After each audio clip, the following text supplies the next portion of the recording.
আমি এতিয়াতো 2টা বাজিছে 4টা বজাত গৈ শিলচৰ উপস্থিত হ'ব লাগিব 4:30 5টা বজাৰ পৰা গৃহমন্ত্ৰী অমিত শ্বাহ ডাঙৰীয়াৰ শিলচৰত ৰোড শ্ব' আছে আৰু ৰোড শ্ব'ত মই ভাগ ল'ম মাইকটো বন্ধ কৰি মাইকটো আৰু আজি আমাৰ 3খন মিটিং হ'ল বোকাজানত এখন মিটিং হ'ল এখন মিটিং হাওৰা ঘাটত হ'ল এখন বৈঠালাংচুত হ'ল আৰু 3খন মিটিঙৰ পৰা মই এটা কথা বুজি পাওঁ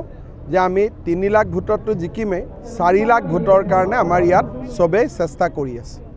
আৰু দেখা পোৱা গৈছে যে আপুনি মিটিং সভাত আহিলে যেটো গান লগাই সকলে একেলগে নাচে তাক লৈ আজি ভূপেন বৰাই কৈছে যে তেওঁ সিনেমালৈ যাওক নহলে তেওঁ হেই কৰক সক মানুহৰ কথা বেয়াকৈ ক'ব নালাগে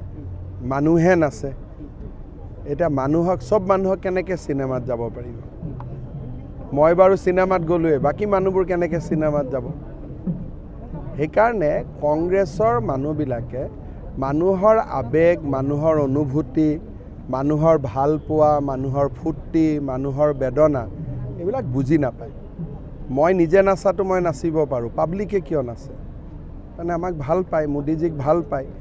এই কথাটো কংগ্ৰেছে বুজি নাপায় কাৰণে আজি কংগ্ৰেছৰ অসমত এইটো অৱস্থা হৈছে দ্বিতীয়তে তেওঁ কৈছে যদি যোৰহাটত গৌৰৱ গগৈ জিকে তেতিয়াহ'লে আপুনি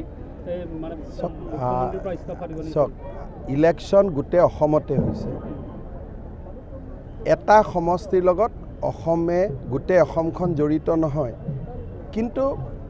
এটা কথা যিসকলে এনেই এইবিলাক আলোচনা কৰি আছে তেওঁলোকক মই সিম্পলি কৈছোঁ যে আমি 2 লাখৰ এটা তলত ভোটতো যোৰহাটত নিজিকো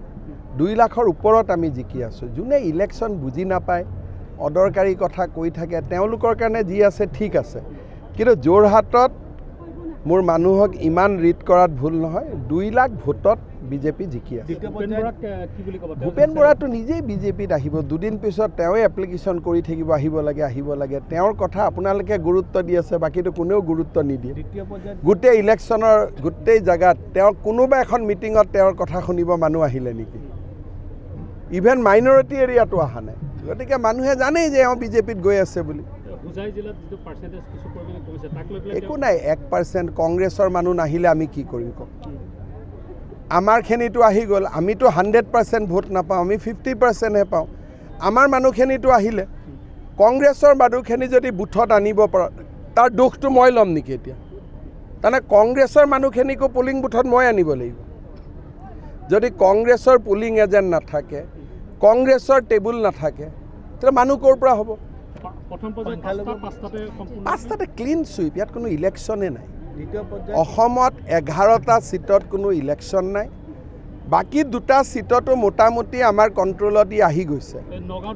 নগাঁওতো বহুত ভাল হৈ আছে মোৰ 23 তাৰিখে কেম্পেইন আছে ৰূপহী চামগুৰি তাৰপিছত মই এটা ক্লিয়াৰ পিকচাৰ ক'ব পাৰিম কিন্তু এতিয়া আমাৰ পজিশ্যন বহুত ভাল আৰু কংগ্ৰেছটো নায়েই কণ্টেষ্টটো আমাৰ হৈ আছে UDFৰ লগত নগাঁৱত আমাৰ কণ্টেষ্ট UDFৰ লগত হৈ আছে কৰিমগঞ্জতো কণ্টেষ্ট আমাৰ UDFৰ লগত হৈ আছে কংগ্ৰেছটো পিকচাৰতে নাই ধুবুৰীটোৰ ক্ষেত্ৰত মই এতিয়ালৈকে ধুবুৰীত যোৱা নাই 3rd ফেজত আছে 25 তাৰিখৰ পিছত ধুবুৰী কথা পাতিম চক প্ৰথম পৰ্যায়তে বিনাকান্দি সমষ্টিত এইবাৰ আমি প্ৰায় 1 লাখ ভোট পাইছোঁ 80-90 হাজাৰ সংখ্যালঘুৱে ভোট নিদিলেতো তাত 80-90 হাজাৰ ভোট আমি পাব নোৱাৰোঁ আপোনালোকেও খবৰ কৰক কাৰণ সংখ্যালঘু সংখ্যাগুৰু এই ভাগটোৰ কথা নাই সকলো মানুহে মোদীজীৰ পৰা উপকৃত হৈছে সবকা সাথ সবকা বিশ্বাস গতিকে মোদীজীক সকলোৱে ভোট দিয়ে আমাক পিছত ভোট দিব নিদিব বেলেগ কথা কিন্তু মোদীজীক সকলোৱে ভাল পায় এখন বাদ দি বাকি সকলোতে বিজেপি আগবাঢ়ি আছে কিন্তু নগাঁও আৰু কৰিমগঞ্জত UDFৰ লগত আমাৰ কণ্টেষ্ট আছে ইলেকশ্যনৰ পিছত মই আপোনালোকক ক'ব পাৰিম কি হৈ গ'ল কিন্তু আমি ডেইলি আমি আগবাঢ়ি গৈ আছোঁ ভূপেন বৰা কথাটো ভূপেন বৰা চেপ্টাৰটো এইটো বাদ দিয়ক আৰু এইটো সুধি থাকি লাভ নাই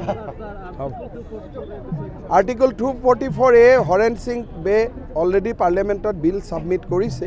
অমৰ সিং টিছুৱেও তাক ছাপোৰ্ট কৰিব হ'ব